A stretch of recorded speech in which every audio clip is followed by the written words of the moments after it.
Welcome back to the main for the last MAINcast of the festival and the last MAINcast for the main. It has been a wonderful year and so encouraging to be able to bring you theater through the SOS Theater Festival. My name is Stephen Nyman. I am the host of the SOS Theater Festival, and I'm so excited to bring you the last week of the SOS Theater Festival, a very COVID Christmas Carol, a socially distanced adaptation of a beloved holiday classic, presented by This Moment Productions, written by Pamela Morgan and directed by Padra Crisafulli. MAINcast is posted on Tuesday, June 22nd, 2021, today at 7 p.m. And the performance will premiere on Friday, June 25th, 2021 at 7 p.m. on our YouTube page and our Facebook page. Please follow us at facebook.com/themainnewhall for more information about all of our events. And please watch the show on Friday night at 7 p.m. on the city's Facebook page, facebook.com/themainnewhall, and our city's YouTube page, youtube.com/Santa-Clarita. Thank you. Now, if the cast and crew of A Very COVID Christmas Carol could turn on their cameras and their microphones, we can start this wonderful interview. Padra, did I say your name correctly? And if I said it incorrectly, please correct me now. You did not. Hi, my name is Padra Crisafulli. Pronouns are they, them. It's a very anglicized name. Thank you. I do apologize for good. pronouncing your name. So within that, could I have each one of you introduce yourself, what role you are for the show, and tell us something you're excited for the audience to experience on Friday night. So why don't we go in order? So we'll go Kimmy, then Padra, then Carrie, then Dennis. We'll end the talk. So Kimmy, go ahead. Hey, so yeah, hi, I'm Kimmy and I play Alexa. And I think what I'm most excited about is just to see how we turn this classic into a very relevant modern day telling. And it's a lot of fun. It's very creative the way it's done. Amazing. I'm next, right? Yeah. Great. Hi, I'm still Padra Crisafulli. I directed this thing, and I think I am most excited for people to get caught off guard. This adaptation stays really true to the classics, but there are some really fun twists, which I could get into later. Not twists, but the changes that are made in this adaptation process, I think are going to really surprise people and make it a lot more enjoyable than you might think watching A Christmas Carol in June, maybe. Yeah, most definitely. Carrie? I'm Carrie. I play Emily Cratchit, Mrs. Cratchit, and I'm excited for the audience to laugh and cry because there are a lot of really, really funny parts in this show, but there are also a lot of really sad parts. Of course, if you know A Christmas Carol, you know that it can get sad. So I'm excited for the audience to experience that roller coaster of emotion. Yeah, most definitely. Dennis? Hi, I'm Dennis, playing Scrooge. I think I'm just most excited to see this play and this production get outside of Chicago, get out of the Midwest, to have a broader audience. There is no one room where this is being seen, but I really wish I could be in several rooms at once just to see people's reactions, because I really do think that there's a big surprise in store for them. I love this because it's such a modern twist on this beloved classic, but also I don't know if anybody had noticed, but we are literally premiering the show 6 months away from Christmas, exactly.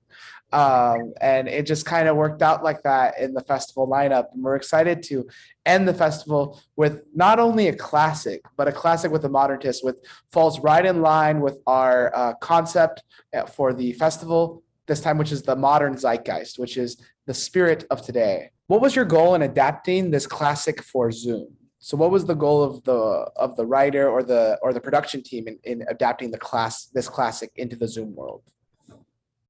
Yeah, I can speak to that. So Pamela Morgan is the writer of this play. She was also the director of it, I believe, the first time it went up last December, which is where the play is set. So the play is set in the first Christmas in this COVID world.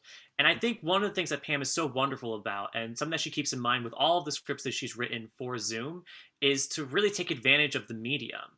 And so one of the goals I have liberty to say that Pam had was to keep both of those aspects in mind, that this is a Christmas Carol and we're going to sort of honor where it comes from, but that you can't ignore how Christmas Carol could live in a world where we all talk on Zoom, and in a world in which we still pretty much all talk on Zoom. And I think that's something that she keeps in mind with all of her scripts in this world. So yeah. As actors coming into the world of Christmas Carol and Zoom, what were some of the challenges, or some of like the something new, something exciting that you discovered about like some of the changes from maybe like the classic character and then the Zoom version of the character? Something that you can share about the show, but like don't give too much away. We want people to watch it on Friday night. But what were some of like something interesting about the characters that were just different for you in this experience? So I can talk. As Mrs. Cratchit, obviously I have children, and it was interesting interacting with the children through a Zoom scenario and not having them with me, be able to control them, to talk to them. So just acting with the young children during this whole process was very interesting.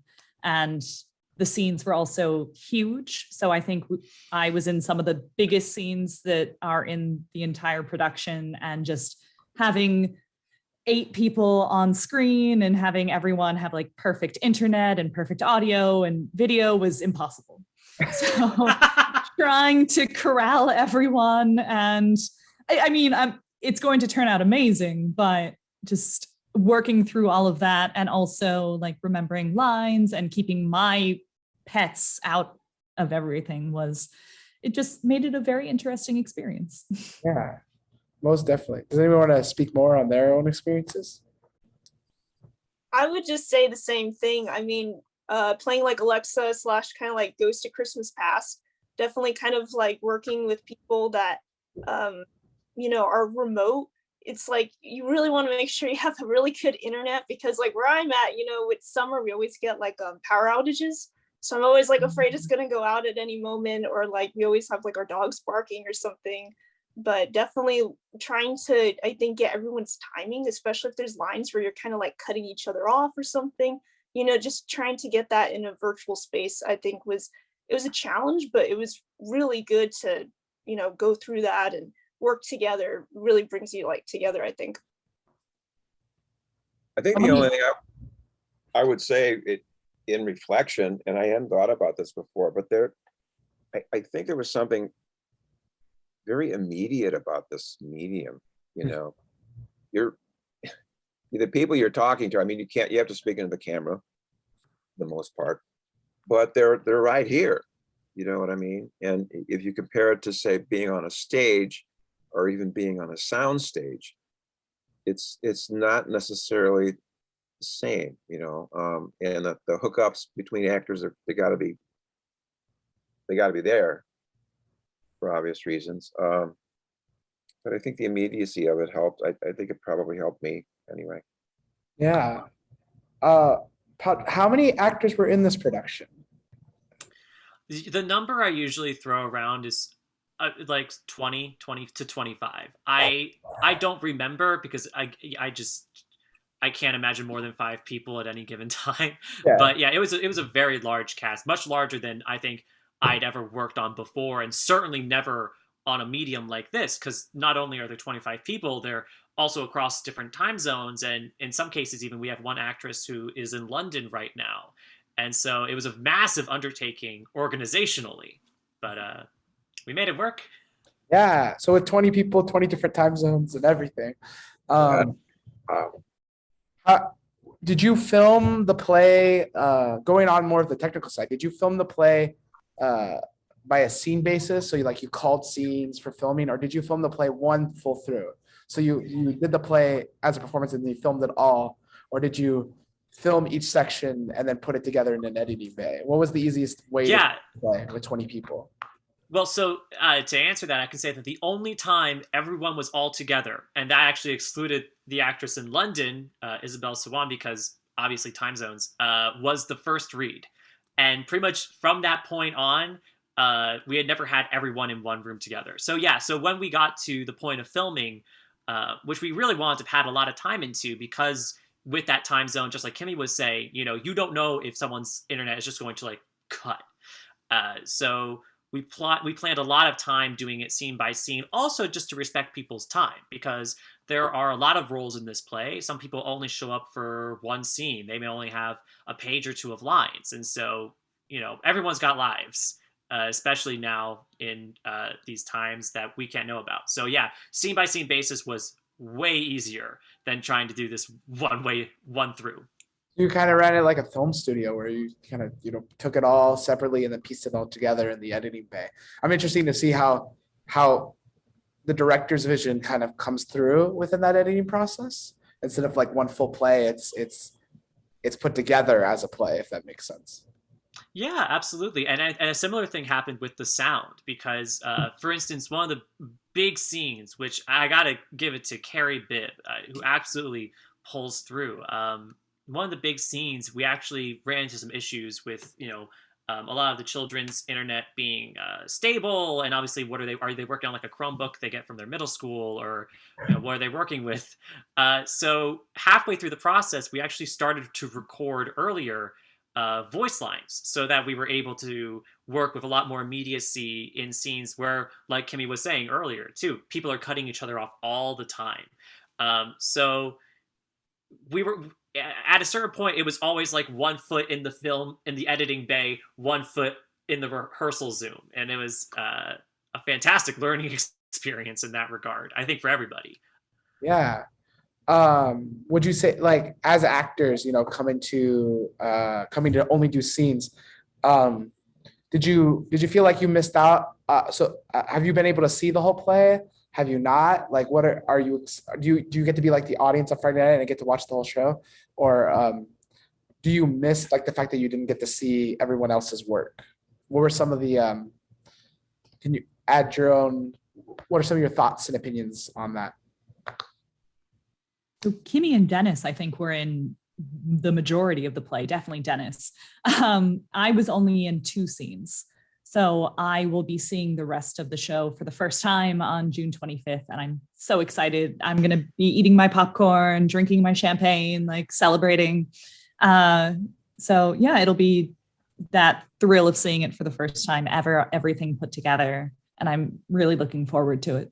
Yeah, most definitely. Yeah, that was a definite benefit of being Scrooge, was I was able to see, I think I was able to see everybody and interact with most people. So that was really a benefit. What? Go ahead, Kimmy. Oh, sorry. I was gonna say the same thing. I think there's just been a few scenes I haven't seen, so I'm like really excited to see how that all comes together. But most of it, same as Dennis. Kind of moving towards. I love Zoom for what it was for this whole COVID situation. What are some of all of your goals as we move away from Zoom, either personal or professional goals, as actors, as directors, as artists? What are some of the things that you're looking forward to in this upcoming year? Oh gosh, I think, as you stated before, Stephen, just getting back on a stage, or even just being an audience with live bodies, because as creative as we've all been with this Zoom process, I don't think there's any vibe like a live vibe. I just don't. And I hope we're able to get back into it. I think the Chicago theater scene in particular, it's going to be very, very interesting to see what happens. There's a lot of theaters, a lot of the black box theaters in particular, they've sort of gone. So anyway, that's my thing. I love that. Yeah, I think. Oh, sorry. No, go ahead. Yeah. No, go ahead. Sure. Well, so I'm in Pennsylvania right now. I'm in Bethlehem, Pennsylvania, which is, the theater scene is not exactly bopping.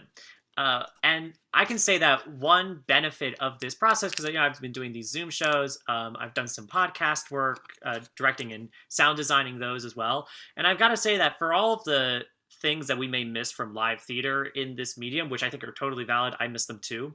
I have never met and worked with so many people before in my life, as opposed to this last year. Like, I would never have met anybody on this call or probably anybody in that show if it wasn't a purely online experience. And so I hope that when we transition back into live work, and I hope to keep working in live work because it's the medium I fell in love with, that there are still opportunities for people to work in these online mediums, because I think it's a great experience builder. And it's a great way to build connections between people who I'll certainly be sticking with moving forward. I think for in that world, like our network has grown through Zoom, and this idea that like if I went to go do a show in Chicago as a director and I got hired, I could hit up Dennis and go, hey, we worked on Zoom together, come audition for a real play in Chicago for me. And I can connect to this person this way. I actually met some people, telling a funny story, I met some people from Zoom. I did a Zoom play with them and I met them live in person like a week ago for the first time ever. And I walked up to my friend his also name is Dennis. I walked up to him and I went, I thought you'd be taller. And he told me he thought I'd be shorter. And there was this moment of of understanding with each other where we went, wow, we were totally had this imagination of who this person was physically through Zoom. That's pretty.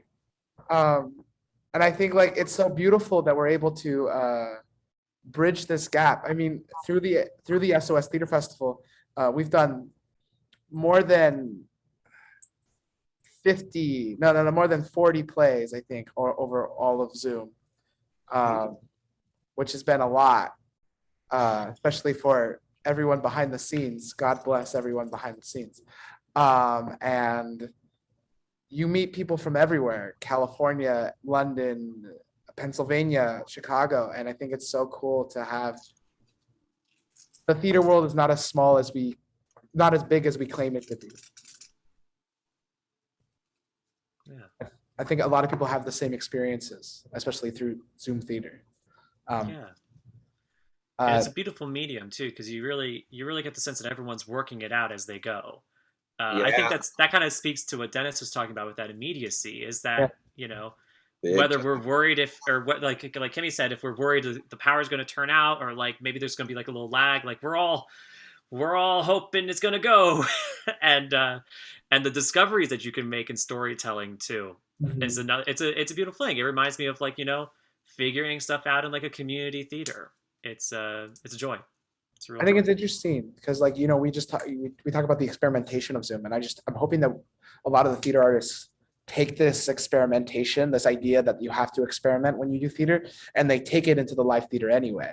So they take the experiment and like they try new things, try things that might never work and on stage, but just do it anyway.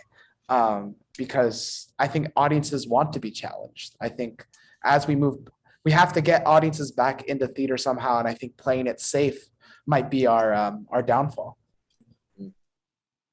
Well, this one will challenge you. Yeah. Don't you worry. Carrie and Kimmy, do you want to talk about like some of the things you're doing as COVID ends, or anything that you're looking forward towards the end of this year as things possibly go back to normal? I'm actually supposed to be stepping on stage for the first time in a year and a half in September as Charlotte Corday and the Revolutionists. Wow. So I auditioned for the part last March, got it, and a year and a half later, we're supposed to open in September. So I'm really looking forward to that. Where at? In Annapolis, Maryland, at the Colonial Players of Annapolis. Boy, oh boy, Charlotte Corday, huh? I'm so excited. I get to murder a man in a bathtub. Yeah, right. The dream. Yeah, that's amazing. That's so exciting. Kimmy, are you doing anything? Yeah, so now that everything's kind of like opening up again, I'm looking at directing. This has been like a really long time since I've directed a personal project. And so I'm going to be directing and doing Taming of the Shrew. So I'm a really big Shakespeare fan, so I'm really excited about it, and just like getting back in person. I'm thinking about maybe like doing it kind of like a film thing, because I work in film and I have like a production company on the side. So I'm like really looking forward to getting that like picked up again now that everyone's coming back in person, and it'll just be a lot of fun. I'm really looking forward to that one. I mean, you're in California, yeah? Yeah. Yeah, for like all my life. I love California. Very much a California Oh, lots to love. Yeah. I love that the fact that theater is coming back. It's exciting to hear what everyone's working on. Going back to more of the company itself, what's next for This Moment Productions? What's next in this year? Yeah, well, I can tell you actually that yesterday began This Moment's Productions One Act Festival.